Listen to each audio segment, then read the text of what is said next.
और जितना इंसान गुनाहों की तरफ जाएगा वो मज़ीद एक्टिव होगा, क्योंकि उसकी खुराक गुनाह है। तो इंशाल्लाह यही कोशिश करनी चाहिए कि खुदा न खास्ता अगर गुनाह हो भी गया, देखें एक चीज़ को आप पकड़ लें, ज़िंदगी की रूटीन बना लें कि खुदा न खास्ता अगर कोई गुनाह हो गया तो फ़ौरन अच्छा अमल कर लें कोई।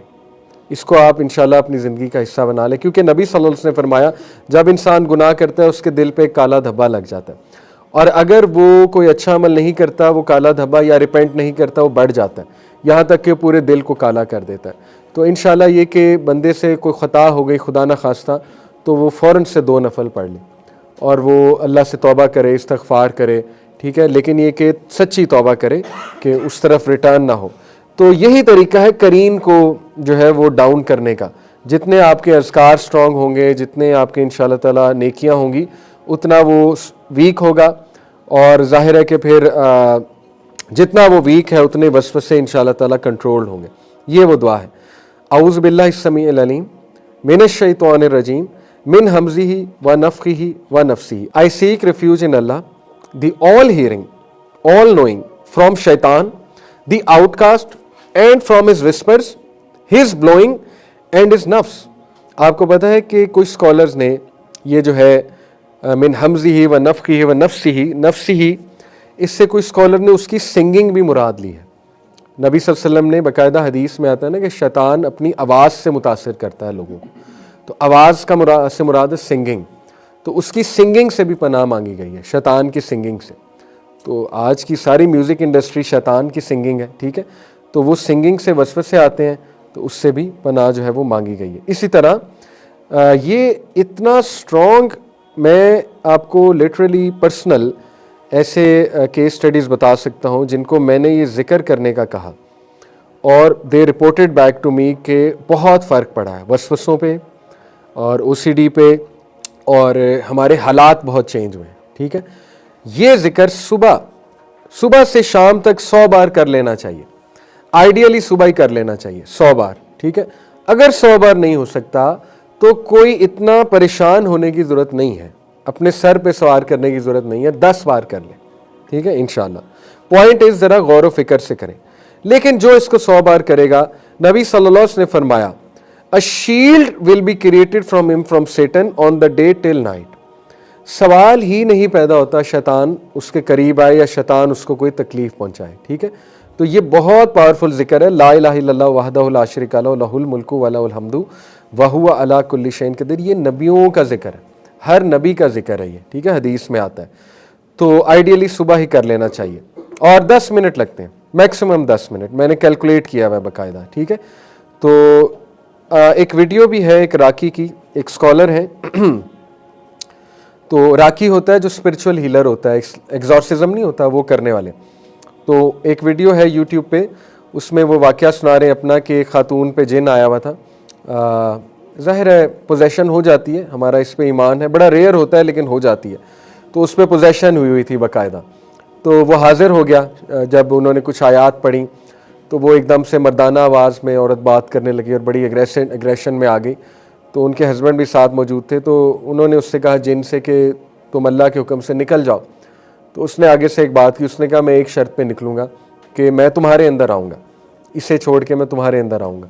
तो वो कहते हैं कि मैंने उसका ठीक है, नो प्रॉब्लम, आ जाओ। तो कहते वो खावद एकदम घबरा गया कि नहीं, अगर आप में आ गया तो आपका कौन इलाज करेगा, नहीं हमें इलाज नहीं करना आता, आप ये ना माने बात। उन्होंने कहा फ़िक्र ना करो, कोई ऐसी बात नहीं है। तो बहरहाल उसके बाद ना वो बहुत ज़्यादा, वो कहते हैं कि तकलीफ़ में था, as if he was under a lot of pain the जिन। तो उन्होंने से पूछा आ नहीं रहे मेरे अंदर। तो उसने फिर कहा कि आज तुमने ये जिक्र किया हुआ, आज तुम प्रोटेक्टेड हो, यानी आज नहीं आ सकता मैं, क्योंकि तुमने 100 बार ये जिक्र किया हुआ है, अकॉर्डिंग टू द स्कॉलर। और जाहिर है ऑथेंटिक स्कॉलर है तो आई होप सच ही बोल रहे हैं, और इंशाल्लाह सच ही बोल रहे होंगे, ठीक है। इस तरह और बड़े वाक़यात हैं ऐसे। एक औरत है, I think Norwegian black magician, एक विच है, तो उसका उसी की लैंग्वेज में पूरा बयान है एक पॉडकास्ट में। वो बड़ा वायरल हुआ था वो क्लिप। रशियन है या नॉर्वेजियन है, आप सर्च करेंगे रशियन विच एक्नॉलेजेस के मुसलमानों पे ब्लैक मैजिक नहीं होता, इस तरह यूट्यूब पे लिखेंगे आ जाएगा, ठीक है। तो वो पॉडकास्ट में बता रही है, उससे वो पॉडकास्टर पूछता है कि तुम मैजिक करती हो तो कभी तुम्हारा मैजिक फेल भी हुआ है। तो वो बड़ी अजीब बात करती है, कहती हाँ मुस्लिम्स पे मैजिक फेल हो जाता है। तो वो बड़ा हैरान होकर पूछता है, हालांकि दोनों नॉन मुस्लिम हैं, वो उससे पूछता है कि मुसलमानों पे क्यों फेल होता है मैजिक तुम्हारा। तो वो कहती है क्योंकि जो मेरे वो हैं जो ज़ाहिर है कारीन या जो भी शयातीन, वो मुझे आके बताते हैं कि उनमें से लाइट निकलती है and we can't approach them, उनमें से बहुत लाइट निकल रही होती है, ठीक है। तो वो लाइट ऑफ वज़ू होती है, लाइट ऑफ ईमान होती है, लाइट ऑफ नमाज होती है, लेकिन जितना आप उस लाइट को ख़ुद ख़त्म करेंगे गलत मलत हरकतें करके, जितना इंसान गलीज़ रहेगा, तहारत नहीं करेगा, जितना वो नमाज़ें छोड़ने लग जाएगा, ठीक है, तो वो लाइट दूर जाती जाएगी, ख़त्म होती जाएगी, इंसान वल्नरेबल हो जाएगा शैतान के लिए, वसवसों के लिए। तो ये बात है।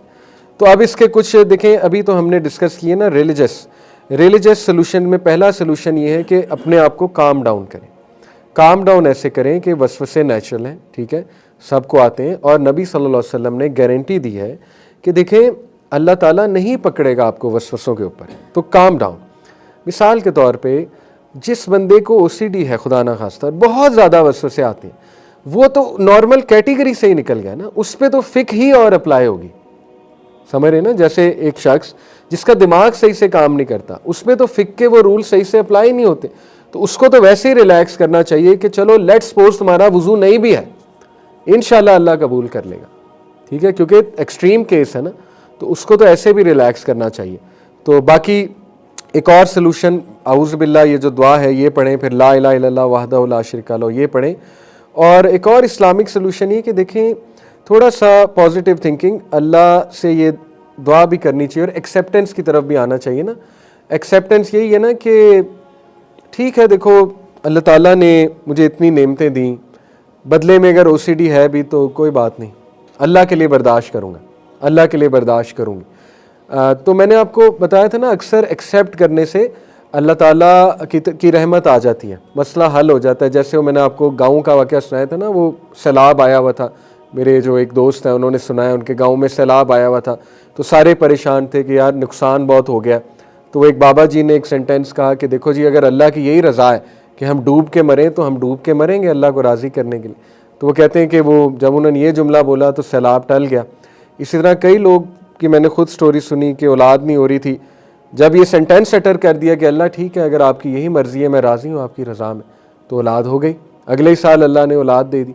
तो इसलिए कभी कभी एक्सेप्ट करने से मसला हल हो जाता है। तो मसला ना हल हो, लेकिन अल्लाह की तरफ से स्ट्रेंथ ज़रूर आ जाएगी, अल्लाह को प्यार आएगा आप में, ठीक है। अल्लाह ताला यानी कहेगा कि मेरा बंदा जो है मेरे लिए तकलीफ़ झेल रहा है, तो अब अल्लाह का ज़िम्मा है। आपको पता है अल्लाह ताला जो है, अल्लाह ताला पे किसी का ज़िम्मा नहीं है कि वो अल्लाह उसकी मदद करे, क्योंकि अल्लाह असमद है, इंडिपेंडेंट है, अल्लाह जो है उसको कोई नहीं क्वेश्चन कर सकता। लेकिन कुरान में अल्लाह ने बताया कि मोमिनीन की मदद करना मेरा ज़िम्मा है, ये अल्लाह ने कुरान में बता दिया, ठीक है। यानी अपने आप को अल्लाह ने कहा है कि मोमिन, मेरा बंदा जब मुझसे मदद मांगेगा तो मैं उसकी मदद करूँगा। जैसे एक सहाबी थे, देखें ईमान की हलावत जब बंदा चख ले, मज़ा चख ले ना, और ईमान एंटर हो जाए, इसीलिए बड़ी इंटरेस्टिंग बात मैं आपको एक बताता हूँ, बड़ा इंटरेस्टिंग पॉइंट है। सब्र और नमाज में मदद पकड़ो, वस्ताइनु बिस्सब्री वस्सलाह, और बेशक ये मुश्किल है, सब्र और नमाज मुश्किल है, इल्ला अलल खाशीन, सिवाय उनके जो खाशीन है, खशियत वाले हैं, ठीक है। इससे पूरी एक दावा स्ट्रेटजी भी डिफाइन होती है, कुरान में कितनी गहराई है। देखें जनरली स्पीकिंग नमाज और दीन मुश्किल है, जनरली स्पीकिंग, ठीक है। क्यों मुश्किल है? क्योंकि अगर आपके दिल में अल्लाह की मोहब्बत नहीं है, खशियत नहीं है, ईमान नहीं है, तो you want make sense of that thing, तो आप क्यों करेंगे? समझ लग रही? इस सेंस में मुश्किल बन जाएगी चीज़ कि आपको जब ईमान ही नहीं कि नमाज मैंने क्यों पढ़नी, तो आप क्यों पढ़ेंगे, फिर मुश्किल हो जाएगी। लेकिन अगर आप में खशियत है, अल्लाह का तारुफ सही से, अल्लाह की मोहब्बत है, अल्लाह की मार्फत है, आपके लिए नमाज बहुत आसान हो जाएगी, बहुत, बल्कि आपको लुत्फ आने लगेगा। आपका दिन नहीं गुजरेगा नमाज पढ़े बगैर, आपको चैन नहीं आएगा नमाज पढ़े बगैर। साबित क्या हुआ कि सबसे पहले किसी को दावत देनी है, अल्लाह की तरफ दावत दें, अल्लाह की मार्फत कराएं उसे। देखें आपने किसी को अल्लाह के करीब लाना है ना, नमाज के करीब लाना है, अल्लाह की बातें करें उससे, उसको रियलाइज़ करवाएं अल्लाह तुम्हारे साथ कितना जेनरस है, अल्लाह तुम्हारे साथ कितना लीनियंट है, अल्लाह ने तुम्हें कितना कुछ दिया हुआ है। आप देखें वो खिल उठेगा, वो इंसान, उसका जो डेड हार्ट है वो ज़िंदा हो जाएगा, क्योंकि अब उसके हार्ट को रब्बुल आलमीन अपने क्रिएटर का मैसेज जा रहा है। तो फिर आप देखिए उसके लिए दीन पे अमल करना आसान हो जाएगा। ऐसे ही तो सहाबा के ऐसे वाक़यात हमें बहुत अजीब लगते हैं। लेकिन ये वाक़यात रियल हैं और ये इसलिए इस तरह के वाक़यात मिलते हैं सहाबा के क्योंकि ईमान की लज्जत चख ली थी उन्होंने। एक सहाबी ने दुआ की कि अल्लाह कल मैं दुश्मन का मुकाबला करूं और मैं उन्हें शिकस्त दूं। दूसरे सहाबी ने दुआ की कि अल्लाह कल मैं दुश्मन का मुकाबला करूं, मुझे शहीद किया जाए, मेरे टुकड़े टुकड़े किए जाएं, मुझे शहीद किया जाए, मेरे टुकड़े टुकड़े किए जाएं, ताकि मैं क़यामत वाले दिन तेरे आगे हाजिर हों और तू पूछे कि तेरे टुकड़े क्यों किए गए, तो मैं कहूँ अल्लाह तेरे लिए। और ऐसा ही हुआ, उस सहाबी को शहीद किया गया और उसके टुकड़े टुकड़े किए गए और देखें अल्लाह ने उसकी दुआ कबूल फरमाई। ये इस तरह की दुआ हम में से कोई नहीं करेगा कि अल्लाह कि मेरे टुकड़े टुकड़े किए जाएं। तो इसलिए उन्होंने किया क्योंकि उन्हें मज़ा आ गया था, लुत्फ़ आ गया था।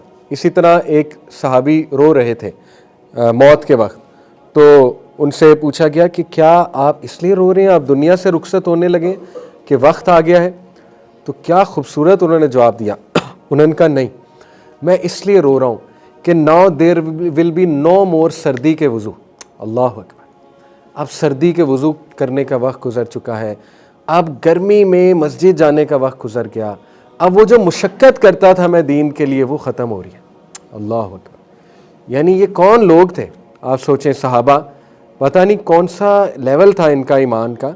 तो वो इसलिए रो रहे थे कि अब जो है ये लज्जतें ख़त्म होने वाली हैं और अब जो है बस मेरे नमाज़ें पढ़ने का वक्त ख़त्म हो चुका है। ठीक है, तो बहरहाल ये लोग ज़ाहिर है इसलिए ऐसे थे क्योंकि ईमान बहुत स्ट्रॉन्ग था और खशियत थी। इसीलिए मैं बार बार ये बातें आपको इसलिए कह रहा हूँ कि अल्लाह के साथ ताल्लुक़ मजबूत करें, अल्लाह के बारे में पढ़ें, यकीन करें बहुत सुकून मिलता है, बहुत सुकून मिलता है। आप कोई लेक्चर सुने, आपका ईमान बढ़ेगा। कुरान मजीद जाकर खोलें, उसका तर्जमा पढ़ें, इंशाअल्लाह बहुत सुकून मिलेगा।